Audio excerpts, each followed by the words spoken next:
Termasuk ke dalam selokan ataupun parit, tersangka mengejar korban dan mengeluarkan senjata tajam. Dimulai dari tersangka berinisial T yang pernah merasa kehilangan satu aksesoris kendaraannya yang dikonfirmasi kepada korban dengan inisial A yang berprofesi sebagai tukang parkir di Cafe Brother. Jadi perkelahian di areal parkir, tersangka menyerang korban. Sempat terjadi 3 kali tersangka mengayunkan senjata tajamnya hingga mengenai leher tengkuk belakang korban, bahu kanan, dan lebih dahulu merampas nyawa orang lain diancam karena pembunuhan dengan rencana dengan pidana mati atau penjara seumur hidup atau selama waktu tertentu paling lama 20 tahun. Kenapa kami laksanakan penerapan pasal 340? Karena mulai dari kejadian hilangnya aksesoris kendaraan bermotor yang terjadi bulan lalu, tersangka sudah mulai membawa senjata. Jadi sudah memiliki niat untuk ini. Rekan-rekan bisa lihat untuk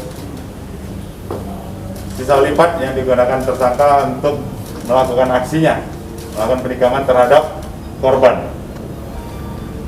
Ini tas yang digunakan tersangka untuk menyimpan senjata. Jadi senjata ini sudah memang disiapkan di dalam tas yang dibawa tersangka selalu. Jadi pada saat terjadi perkelahian, senjata itu dikeluarkan dari dalam tas tersangka. Ini untuk BB, ini pakaian korban yang masih juga berlumuran darah sampai tadi terakhir dari rumah sakit kita amankan. Jadi pada saat kejadian, korban setelah mengalami luka tusuk sebanyak 3 kali, korban sempat keluar dari selokan dan sempat berjalan dengan kondisi yang badan sudah berdarah. Sempat melakukan berjalan santai dan korban akhirnya terbaring di areal Cafe Brother. Sempat dibawa ke Rumah Sakit Caritas Bakti. Setelah dibawa ke Rumah Sakit Caritas Bakti, kami konfirmasi kepada pihak rumah sakit bahwa setelah tiba di rumah sakit, korban sudah tidak bernyawa. Kami mendapatkan laporan, unit Reskrim Polsek Selatan beserta jajaran langsung mendatangi TKP. Kami mendatangi TKP dan kami langsung mengamankan tersangka.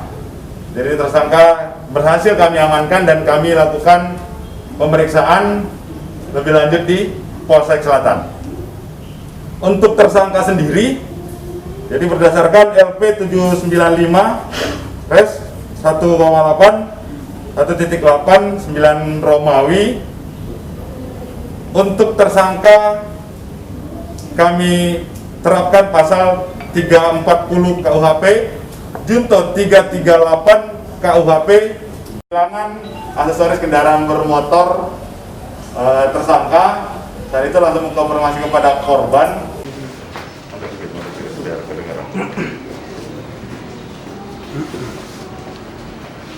Dan kapan kau berniat untuk melakukan ataupun membalaskan sakit hatimu kepada korban?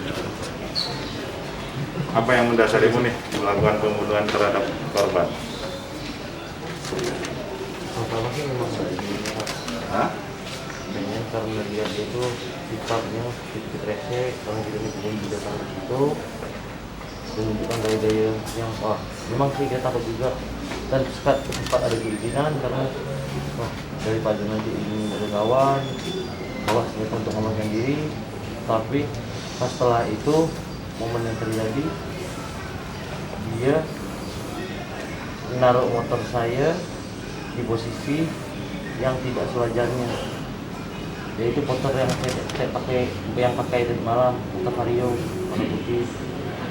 Standarnya udah mau masuk ke lubang, saya tegurkan, masih marah karena saya tidak memasalahkan masalah air yang kemarin. Setelah itu kami cekcok mulut dan saya buka omongan kemarin bukan cuma satu kali bang, saya kejadian kayak gini, abang kemarin neror saya karena abang seorang yang jago, masa abang main biar-biar kayak abang. Lagi pula abang tahu kan abang tukang parkir, masa saya datang di situ kok tidak dirapikan motor saya, hanya minta jatahnya aja. Mana tugas abang ini sebagai tukang parkir, bukan biar-biarkan gitu bang. Wah ini sih sama gak sudah perasaan bang. Habis itu dan dia pun sengaja kalau motor saya itu nempel sama motor orang lain, terus saya waktu keluar tuh agak besar-besaran, nempel terlapa gitu. Saya jadi agak jengkel sih pak. Nah, makanya di situ saya udah mulai menimbulkan dendam, saya simpan barang itu, saya taruh. Berarti kan Topan nih mulai membawa senjata tajam setelah terjadinya cekcok yang hilangnya aksesoris aerob ya. Pak. Barulah mulai membawa senjata tajam itu sana. Iya pak. Ya. Kan berarti awalnya kan sebelum-sebelumnya Topan tidak pernah nih bawa tajam. Iya pak. Berarti setelah terjadi cekcok yang bulan lalu ya. Iya pak. Bulan lalu dikarenakan aksesoris itu, mulai dari situ Topan membawa Tajam pak. ini ya. Iya pak. Sesuai ya? Sesuai pak. Sesuai. Berarti setelah terjadi cekcok dan tadi malam terjadi cekcok kembali, Topan menyerang korban. Iya pak. Kamu tadi malam minum? Ini pak. Apa? Arak pak. Arak. Iya pak. Berapa banyak? 3 kampel pak. 3 kampel bersama teman-temannya. Iya pak. Teman. Sekarang kamu sudah mengakui ya, memang senjata yang kamu gunakan itu untuk menghabisi nyawa korban. Lagi bro? Udah, cukup. Jadi ditusuknya itu pas di paretnya, bukan di atasnya pada saat di paret. Di parit. Di paretnya ya. Ya. Berarti kamu melakukan penusukan setelah sama-sama berada di selokan ataupun parit. Sama-sama di paret pak. Ya. Dengan posisi berhadapan-hadapan. Berhadapan. Berhadapan. Itu kamu sudah memegang senjata tajam? Sudah pak. Sudah. Berarti senjata tajam sudah kamu keluarkan ya? Iya pak. Dari Tas. Ini tas siapa? Tas saya pak. Berarti kamu ngambil senjata tajam dari sana dan melakukan penusukan terhadap korban pada saat di parit. Iya pak. Sempat ada perlawanan belum? Dia sempat memberikan Ada pukulan perlawanan? enggak? Ada memberi pak, karena kan saya tidak pernah berani mau menusuk orang gitu pak kan. Karena saya jengkel, karena pengaruh alkohol. Dia sempat waktu saya tonjok ke bagian depan, tidak kena apa-apa. Besoknya memang matanya memang ke arah belakang karena saya tidak berani, Begitu saya tonjok bagian leher, pas begitu manasnya, karena saya itu kesal, jengkel. Di sini masih ada bekas cengkramannya pak.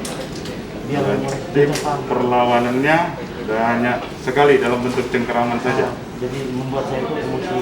Jadi tiba timbul rasa tusuk bagian belakang. Ternyata saya tidak tahu, saya narik kepalanya pada pisau itu menyangkut di bagian sini. Saya ingat saya tadi saya bilang tadi hanya di bagian belakang.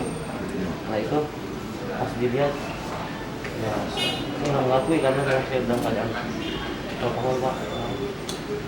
Pengaruh alkohol ya. Ya, nyengkram remas gitu berarti. Lemas pak.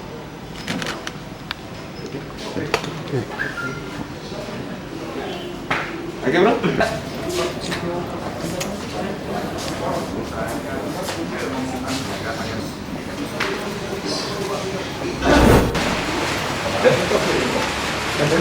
Cek Pontianak Selatan hari ini juga akan menginformasikan kepada rekan-rekan terkait kasus perkelahian yang berujung kematian, hilangnya nyawa seseorang yang terjadi tadi subuh, ya itu subuh sudah dini hari pada pukul 02.15 waktu Indonesia bagian Barat yang terjadi pada tanggal 8 September 2020. Jadi untuk kejadian dimulai dari tersangka berinisial T yang pernah merasa kehilangan satu aksesoris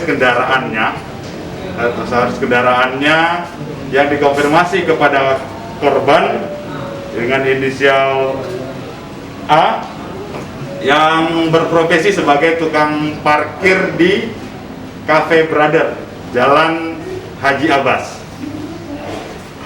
Tersangka mengkonfirmasi bahwa kehilangan aksesoris kendaraan bermotor tersangka saat itu langsung mengkonfirmasi kepada korban sehingga terjadilah pertengkaran mulut pada saat itu. Setelah kejadian tersebut terjadi perkelahian di areal parkir, tersangka menyerang korban. Sempat dilerai, akhirnya korban berlari hingga termasuk ke dalam selokan ataupun parit. Tersangka mengejar korban dan mengeluarkan senjata tajam, sebuah pisau lipat. Di dalam selokan terjadi 3 kali tersangka mengayunkan senjata tajamnya hingga mengenai leher tengkuk belakang korban, bahu kanan, dan punggung bagian kanan. Jadi untuk senjata yang digunakan oleh tersangka ini, kalian bisa lihat untuk pisau lipat yang digunakan tersangka untuk melakukan aksinya, melakukan penikaman terhadap korban. Ini tas yang digunakan tersangka untuk menyimpan senjata. Jadi senjata ini sudah memang disiapkan di dalam tas yang dibawa tersangka selalu. Jadi pada saat terjadi perkelahian, senjata itu dikeluarkan dari dalam tas tersangka. Ini untuk BB, ini pakaian korban yang masih juga berlumuran darah sampai tadi terakhir dari rumah sakit kita amankan. Jadi pada saat kejadian, korban setelah mengalami luka tusuk sebanyak 3 kali, korban sempat keluar dari selokan dan sempat berjalan dengan kondisi yang badan sudah berdarah. Sempat melakukan berjalan santai dan korban akhirnya terbaring di areal Cafe Brother. Sempat dibawa ke Rumah Sakit Caritas Bakti. Setelah dibawa ke Rumah Sakit Caritas Bakti, kami konfirmasi kepada pihak rumah sakit bahwa setelah tiba di rumah sakit, korban sudah tidak bernyawa. Kami mendapatkan laporan, unit Reskrim Polsek Selatan beserta jajaran langsung mendatangi TKP. Kami mendatangi TKP dan kami langsung mengamankan tersangka. Jadi tersangka berhasil kami amankan dan kami lakukan pemeriksaan lebih lanjut di Polsek Selatan. Untuk tersangka sendiri, jadi berdasarkan LP 795 Res 1,8 9 Romawi, untuk tersangka kami terapkan pasal 340 KUHP, junto 338 KUHP, junto 351 ayat 3 KUHP. Dengan ancaman pidana 340, itu yang berisi barang siapa dengan sengaja dan dengan rencana terlebih dahulu merampas nyawa orang lain diancam karena pembunuhan dengan rencana dengan pidana mati atau penjara seumur hidup atau selama waktu tertentu paling lama 20 tahun. Kenapa kami laksanakan penerapan pasal 340? Karena mulai dari kejadian hilangnya aksesoris, kendaraan bermotor yang terjadi bulan lalu, tersangka sudah mulai membawa senjata. Jadi sudah memiliki niat untuk membalaskan sakit hati ataupun dendam kepada korban. Dalam pasal 338, barang siapa dengan sengaja merampas nyawa orang lain diancam karena pembunuhan dengan pidana penjara paling lama 15 tahun. Pasal 351 yang kami terapkan ayat 3, yaitu jika mengakibatkan mati diancam dengan pidana penjara paling lama 7 tahun. Saat ini tersangka sudah kami amankan dan kami akan lakukan proses lanjut dan kami akan lanjutkan proses hukum. Untuk korban tadi sudah kami serahkan setelah kami lakukan visum oleh pihak rumah sakit. Korban sudah kami serahkan kembali ke pihak keluarga untuk dilaksanakan secara adat ataupun kremasi.